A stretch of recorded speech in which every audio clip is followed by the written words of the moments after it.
Roma Wines present Suspense.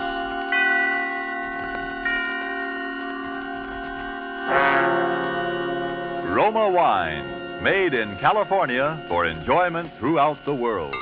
Salud. Your health, senor. Roma Wines toast the world. The wine for your table is Roma Wine, made in California for enjoyment throughout the world. This is the man in black, here to introduce this weekly half hour of Suspense. Tonight from Hollywood, we bring you in a dramatic role and in a character different from those you are accustomed to seeing him portray, Mr. Charles Ruggles. But before we raise the curtain on this evening's suspense play, here is a message from your host, the Roma Wine Company of Fresno, California. Distance lends enchantment, says the old proverb. And it seems borne out in this little episode that we might see taking place at the smart and handsome Pan American Club, Havana, Cuba. An American visitor is amazed that his Cuban host can picture the marvelous climate and rich, fruitful soil of California without ever having been there. But the Cuban responds, "One sip alone of wonderful Roma wine tells me all that. Only true perfection of climate and soil could produce the perfection of your splendid California wine, Roma wine." That's so. And as Roma wines become available to wine connoisseurs of more and more lands, the chorus of praise grows for the truly superb quality of these good Roma wines. No wonder, then, these wine experts of other lands are so eager to import Roma wines, no matter what the distances from our own California.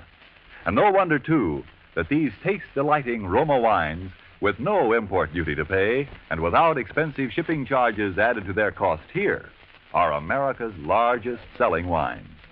With such richly rewarding enjoyment within your reach, why not get acquainted with your favorites among Roma Wine's many different delightful wine types? Remember the name, R-O-M-A, Roma Wines, made in California for enjoyment throughout the world.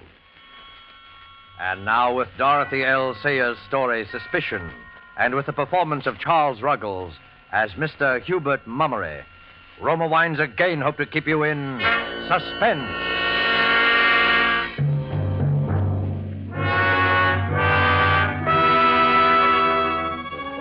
Mr. Mummery took the morning train down to business, as he always did. He opened the door of his office, much as he always opened it, and saw his partner, Brooks, sitting at his desk as he always sat. And the world seemed perfectly orderly and dependable and sane. And then it began, very simply, out of a few chance remarks. The terror took shape and grew until it was a black mountain of fear and suspicion. Morning, Mummery. Pleasant morning, what? Yeah? Oh, quite. I've been looking through some bank accounts. I've an idea they're trying to put us off until... Hubert Mummery, what's the matter with you? With me? Oh, you gave me a start. Why, man, you're as white as a sheet. Oh, am I? Well, I'm not feeling quite myself this morning. Breakfast didn't agree with me. Didn't agree with me at all. Well, you'd better look after yourself. We're none of us as young as we once were. Yeah, always had a beastly stomach, always. Well, I can't remember you having an attack like this in years, Mummery. Huh. That new missus of yours giving you proper food? Good, mild, digestible thing? No, I'm afraid Ethel knows nothing at all about a kitchen. Well, that's what you get for marrying a girl without showing it to a friend. Doing it in such a rush, 10-day courtship, and at your age, Mummery. Well, you'll see why when you meet her. Besides, it doesn't matter in the least. After all, I was a bachelor up until a few weeks ago and rather used to taking care of myself, you know. Oh, my dear man, you're not telling me that you manage the household. Oh, hardly. No need for that. We've engaged a housekeeper who's a gem, really. Capable, motherly soul named Sutton. Ethel's delighted with her, and so am I. Exceptional cook and all that. Well, that's excellent. We can all do that sort of thing, you know. I say you better take it easy and keep off your feet today. A man's health comes first, you know. Thanks. I'll be all right. I took one of my tablets on the train. Well, if you need anything, you let me know, huh? Yes. Oh, by the way, Mummery, I suppose your wife doesn't know another of those cooking gems, does she? Well, I don't know. They aren't so easy to find nowadays. Don't tell me your cook is leaving you. Oh, good Lord, no. Perish the thought. It's It's for the Phillipsons. Their girl is getting married. Yeah, well, always said marriage is the graveyard of good cooks. Positively. You know, I think it should be a criminal offense for cooks to feel the mating urge. Leaves a family high and dry. Yeah. You know, I said to Phillipson, you mind what you're doing, I said. You get somebody you know something about, or you may find yourself landed with this poisoning woman. What's her name? Mrs. Andrews? Carolyn Andrews? I don't want to be sending wreaths to your funeral yet a while, I said. Wasn't that a dreadful thing, though, that Andrews case? Ethel read some of it to me out of the newspapers. My. Gave me the cold horrors. Oh, it's a disgrace, I call it. 3 people dead of poisoning, falling ill one by one, gradually getting worse and worse, and suddenly dying off like flies after a month or so of her cooking. My. And all the police say is they think she's hanging around the neighborhood and may seek employment as a cook. As a cook. Now, I ask you. Puts us all in the shadow of the grave, doesn't it? Well, rather. Well, it's only to be hoped that they'll catch this charming Mrs. Andrews before she tries her arsenic seasoning on somebody else. And that's why I told Phillipson to be careful about hiring a strange woman. Well, quite right, too. One can't be too careful about a thing like that. I'll ask Sutton if she knows of another cook as good as she is. You won't need worry about anyone she recommends. Oh, excellent. I suppose she's worked for the right sort of people, Mama. Right sort? Well, I imagine so. I don't know. Well, didn't she bring references? Well, yes, she did. A great pile of them. Glowing ones, too. But I don't know. Ethel and I were so glad to get someone that we haven't bothered to look them up, really. Oh. Well, it's 10:30. I must get back to work.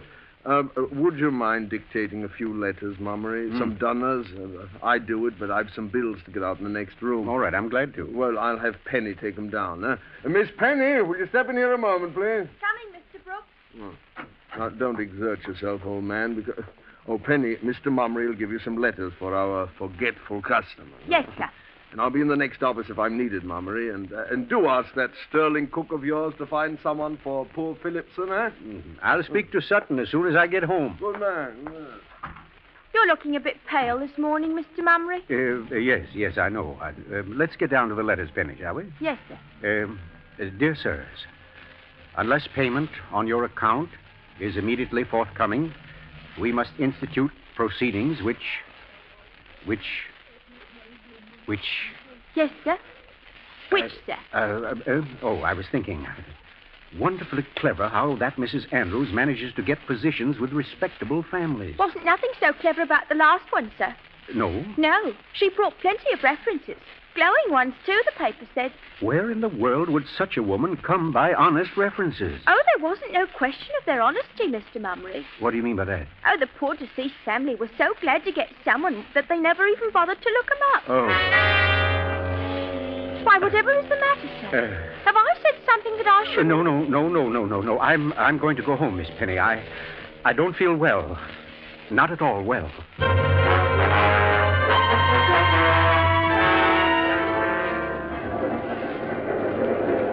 On the homeward-bound train, Mr. Mummery's mind kept up a continual flow of discomforting thoughts. Those references of Sutton's. How did he know, after all? Yes, Brooks was quite right. One can't be too careful. Be sure you get someone you know something about, or you may find yourself landed with this poisoning woman, this Mrs. Andrews. The pain in Mr. Mummery's stomach gave a sudden twinge. He gripped the edge of his seat. He had eaten too quickly. His breakfast had been too heavy. He must speak to Ethel about Sutton. Sutton!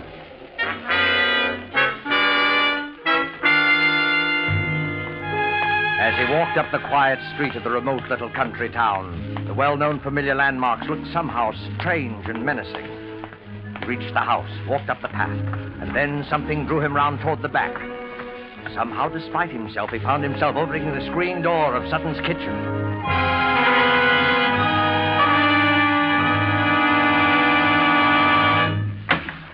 Miss Sutton.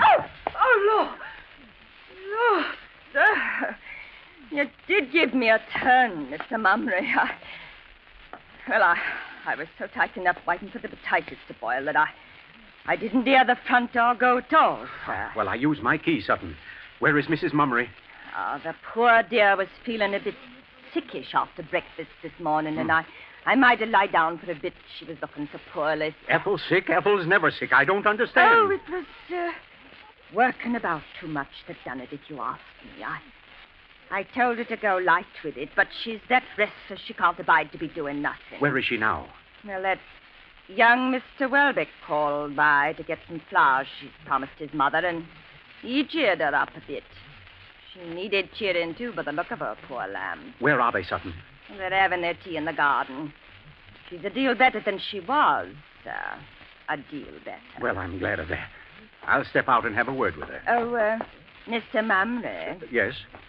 before you go, I'd like to show you what I got for your dinner. But I... Just a moment, Mr. Mumley, sir. There. Have a look at that now. That's steak and kidney pie, isn't it? You'll find it beautiful and light, sir. It's made with butter, it is. So you'll have no trouble at all digesting it. No, well, very good. And it's seasoned something wonderful. Yes, I'm sure it's excellent. Well, I'll wander out and see Mrs. Mummery now, if you don't mind. Oh, by all means, sir. And try to get up a good appetite for your dinner, won't you, Mr. Mumley, sir? Yeah, I'll do my best. Thank you, Sutton. Ethel. Oh, Ethel. Who's that? It's I, Tiddlywinks, Hubert. Oh, I wasn't expecting you so early. Oh, well, I quit before time. I didn't startle you, did I, Pet? Yes, you did. I'm sorry. I thought something was wrong. I don't like to be startled. Hello, Mummery. Well, hello, Welbeck. I didn't see you. How are you? Oh, I'm all right, thanks. But I'm afraid I found Ethel feeling rather badly. Yes, Sutton told me. Are you better now, dearest? I'm feeling dreadfully upset. Unsteady. I suppose I'll be all right by morning. Do sit down and have your tea, Hubert. Well, thank you. I need it. Biscuit? Are they good? Melt in your mouth. I'd devour the lot if I didn't have to be getting home to dinner. Oh, you're leaving? I must. Mother's waiting. I'll have the gardener wrap her flowers. Give them to me. Oh, no, don't bother. Oh, no bother at all. Heaven knows he's paid enough for puttering about. Thomas! Thomas! Coming, ma'am. Is the tea still warm, dear? Just right, thanks. You was calling me, Mrs. Mummery? Oh, Thomas, will you please wrap these flowers for me and bring them into the house? Righto, ma'am. I'll take Mr. Welbeck to the door. Oh, no, don't bother to get up, dear. Just tell Mr. Welbeck goodbye and finish your tea like a good boy. Yes, indeed. Keep your seat. Well, do come and see us soon again, won't you, Welbeck? Love to. But I can't leave Mother alone very often. She's extremely nervous lately. Terribly so. Oh, that's too bad. She's not really been herself since that Andrews poisoning business started in the newspapers. Alarmed her more than you believe. Yes, well, it's rather unnerved everyone, if you ask me. I do hope they catch her soon. They may. What do you mean? There were a couple of blokes from Scotland Yard in the village this morning. Rumor is they've got a new line on Mrs. Andrews. It's time they had.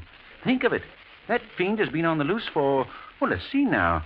Exactly 1, 2, 3, 4.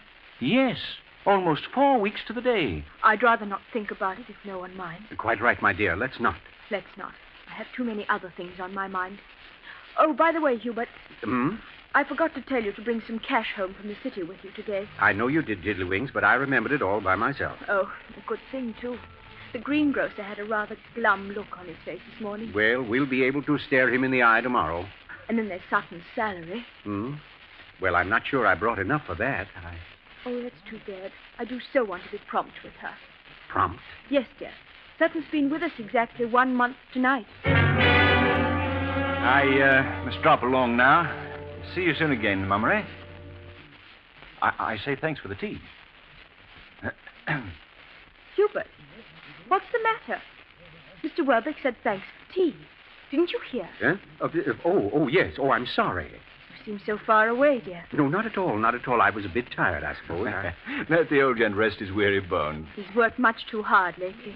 Come along, Mr. Welbeck. I'll do the honors for the family. Coming. 4 weeks. Exactly 1 month. Oh, sir, the missus wants some zinnias for the bouquet, and I just found a little patch in the back bed. I thought they... Thomas, do we have any old newspapers about? Old newspapers? Why, yes, sir. There's a stack of them in the greenhouse. I was just going down to get some to wrap up this bouquet. What would you be needing them for, sir? I want to look up some photographs, Thomas. Photographs?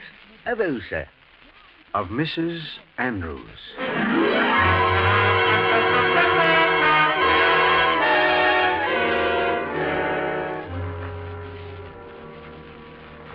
Here they be, sir.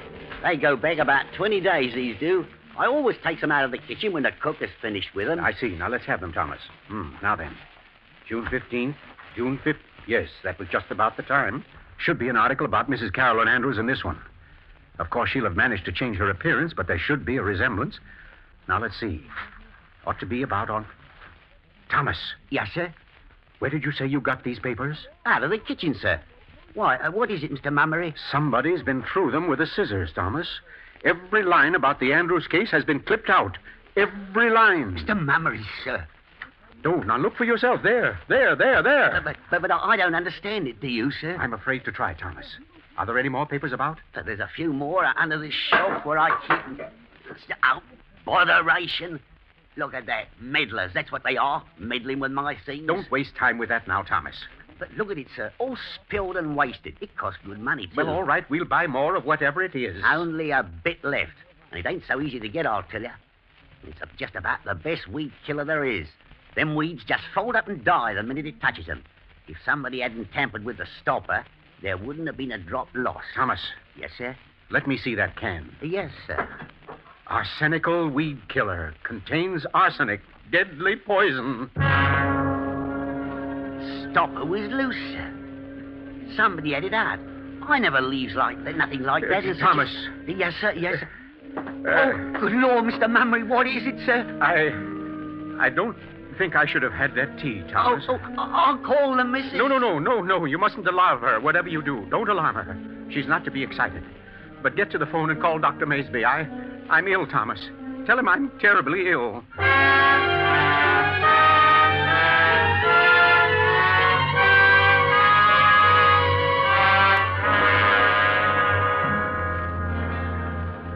How is he, Dr. Maysby? How is he? Now then, Mrs. Mummery, he's not so bad as all that. He's really far better than he was last night. Decidedly. Yes, the patient is somewhat improved, aren't you, Mummery? Well, I'm feeling quite all right, Ethel. I shouldn't be surprised if I lived after all. My poor darling, you gave me such a fright. Did I? Little wonder. Symptoms were rather alarming. Whatever on earth could it have been, Dr. Maysby? He was suffering so dreadfully last night. Of course, those powders you gave him quieted him a bit, but he did seem to be in such agony. Well, I really can't say precisely what it was. I could pretend to know, but frankly, I don't, Mrs. Mummery. I haven't the proper equipment here for a real diagnosis, but I'd venture an old-fashioned, non-scientific guess that it was a touch of common garden ptomaine. Yes, that's what it was, Ethel. I'm sure of it. Tomorrow or next day, when he's quite well, mind you, I'd like to have him come down to the office in Berwick for a thorough examination. Do you hear that, dear? You must make him promise to come, Doctor. He's so very careless about himself. He'll come. This episode gave him a bit of a start, I think. Nothing like a touch of ptomaine to make a man health conscious, eh, Mummery? Well, you're right, Doctor. You'll see me very soon, I promise. Excellent.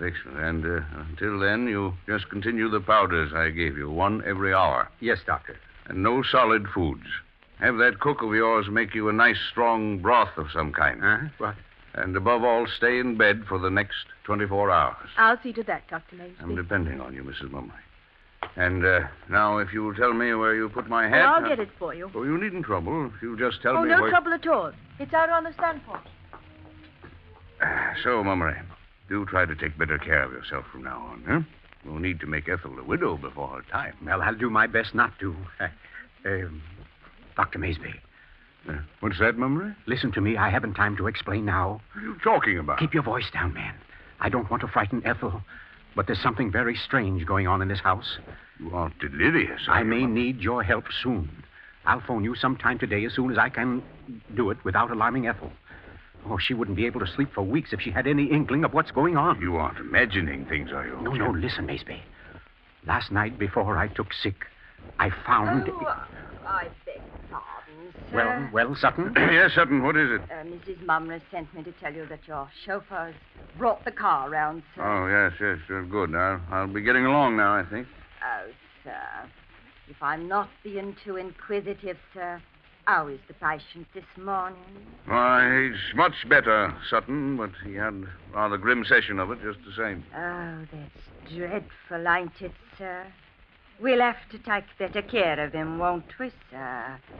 Much better care.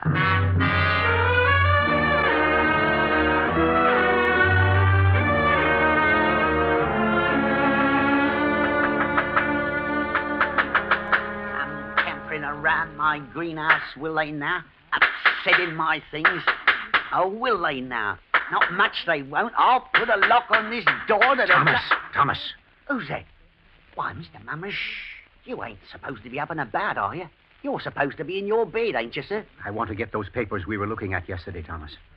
Does the missus know you're walking around out here? Sir, I'll be bound the missus We'll don't... keep this a secret from the missus, Thomas. You'll get your death, Mr. Mummery. If I lie upstairs in bed all day, the whole Mummery family will get its death. Now, where are those papers? Well, they're just inside the door there, where you left them, sir. Just inside the door. Ah. Now, let's see. Now, where was it? Right about there, sir. No, it wasn't. In a little further. Now to your left. Ah. All right. There they are, sir. Well, if they are, I've been struck blind. There's nothing here but the stone floor and a box of tulip bulbs. You must be wrong, sir. All right, well, come and look and see here. Yes, sir. Mr. Mummery. Well, they're gone. What do you know? I'm not at all sure what I know, but I'm going to find out. You come with me, Thomas. You ought to be in your bed, sir. All right, I ought to be in my bed, sir. Come along, will you? Yes, sir. Where is Sutton? I don't know, sir. Oh, yes, on second thought, I do know. I saw her going down to the greengrocer's to pay the bill. When she passed me, I heard her muttering something about not wanting anybody to come prying about her kitchen. The missus is particular. Yeah, doesn't want us in the kitchen, huh? No, I guess not. Well, that's where we're going right now. I don't think she'd like it, No, sir. I'm sure she wouldn't, Thomas. Come along in. All right, sir, if you say to, sir. Now, let's see, where could they be? You ain't expecting to find them papers in here, are you, sir? I was, Thomas. Is it possible that I'm mistaken? No, I'm not. Now, where could... The stove. That's where they'd be. That's just where the... Uh-huh, just as I thought. Have a look inside, Thomas. There they are, or what's left of them. Somebody kindled quite a little blaze with your old newspapers, wouldn't you say? No, sir, you should have been a detective. Yes, I always rather thought so myself. Well, the papers are done for. By Jove, she's a clever one, all right. Doesn't miss a trick. We're dealing with a very cautious, very thorough woman, Thomas. And I shouldn't be a bit surprised if... Well, are you listening to me? Thomas, what are you staring at? Mr. Mummery, what's that on the windowsill? On the The weed killer. The arsenical weed killer. It's found its way into the kitchen. The stopper's off again, ain't it, sir? Right, the stopper's off and it's nearly empty. Thomas, what's in that pot on the stove? I don't know, sir. Well, look and see. Yes, sir.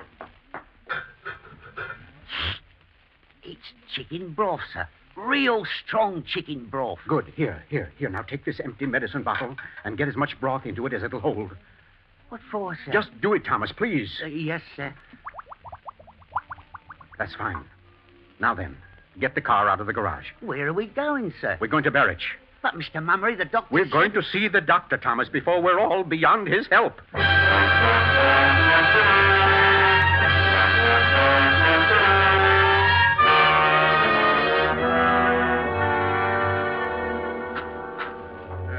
Sorry to kept you waiting so long, Mummery, but it's quite a lengthy process. I don't mind the waiting, Doctor. It isn't that, but Ethel's there alone in the house with her, and I want to know. I can tell you now. You finished? I've analyzed every drop of the contents, used Marsh's test for arsenic. I'm able to tell you a very definite answer, my boy. What is it, Maysby? Yes. You mean there is arsenic in that broth? And Sutton... I mean that broth is chock full of arsenic. Mrs. Andrews is taking no chances this time. There's enough poison there to kill your entire household.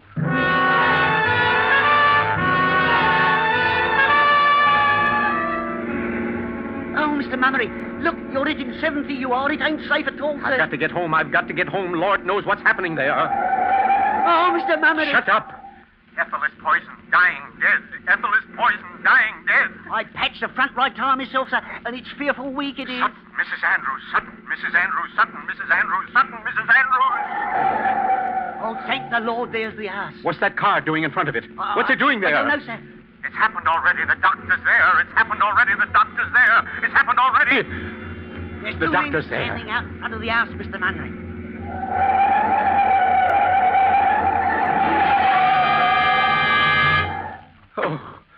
Oh, it's my fault. I did it. It's my fault.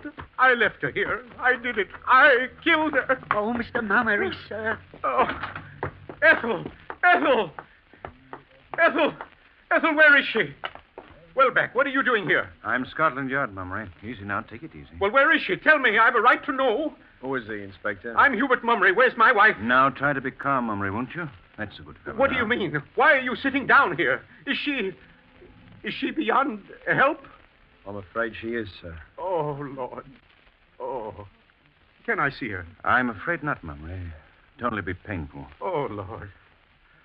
But that Mrs. Andrews, though, you've got her. She didn't get away. No, we've got Mrs. Andrews right enough. Oh, Ethel. You see, officer, we've only been married 10 weeks. 10 weeks yesterday. Sutton. Yes, Mr. Mummery. I'm very sorry about things. Sorry for you, sir. Sorry for me. That's good. Well, it's too late now. Well, take her away. Take her away. Oh, Mr. Mummery, I'm so Take sorry. her away. You'd better go, Sutton. Go ahead. He's upset, of course. Wants to be alone. Oh, you see, Mrs. Mummery and I were in desperate need of a cook. But it's just as I said to Brooks. One can't be too careful about taking a strange person into the house. Why, I didn't even suspect her until yesterday. I had no idea there were... Go. Are you letting her go? Well, you can't let her go. That's Mrs. Andrews. Don't... Oh, please, This sir. broth, it's chock full of arsenic. I didn't have no hand in that broth, sir. It was made while I was at the greengrocer. You can't let her go. Why, this... And I didn't make your tea yesterday, nor your breakfast yesterday morning. So help me, Mr. Mummery, sir. I didn't. Ethel. Oh, Ethel, my darling. I thought you were... Oh, are you all right, Ethel? Ethel, dear, what is it? I overheard what you said you told Brooks about taking a strange person into your house. You were right, you know, Hubert. Well, I don't understand. Ready? Quite. Come along, then. Ethel. Well, not Ethel, really, sir. Carolyn would be more like it. Yes. And by the way, you're forgetting a rather important little formality, aren't you? Eh? Oh, yes. Sorry, Mummery. Carolyn Andrews, I arrest you for murder in the name of the King.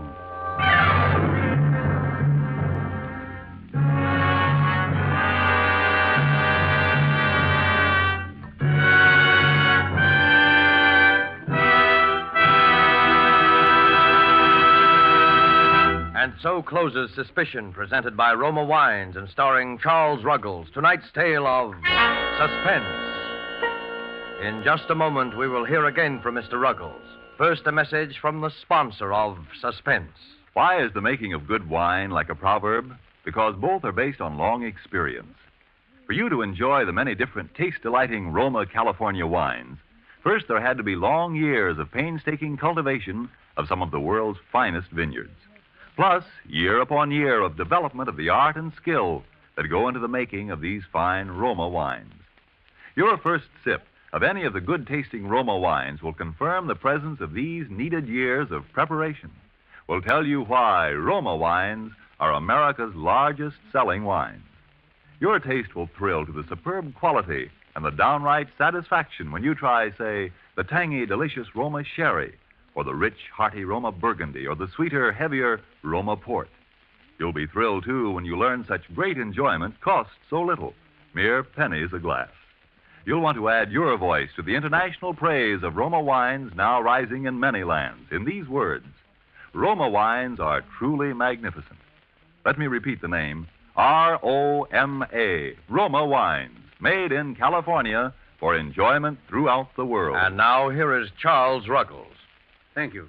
Well, it was a great pleasure for me to appear on Suspense this evening, and I'll be listening next week, as I hope you will, when Fay Bainter and a distinguished Hollywood cast will be starred. And one more word. As the enemy's desperate resistance grows greater, make sure that our fighting men suffer no lack in their need for more of the weapons of war. Buy more war bonds. Suspense is produced and directed by William Spear. Don't forget, then, next Thursday, same time, Fay Bainter and other stars in Suspense. Presented by Roma Wines, made in California for enjoyment throughout the world. This is CBS, the Columbia Broadcasting System.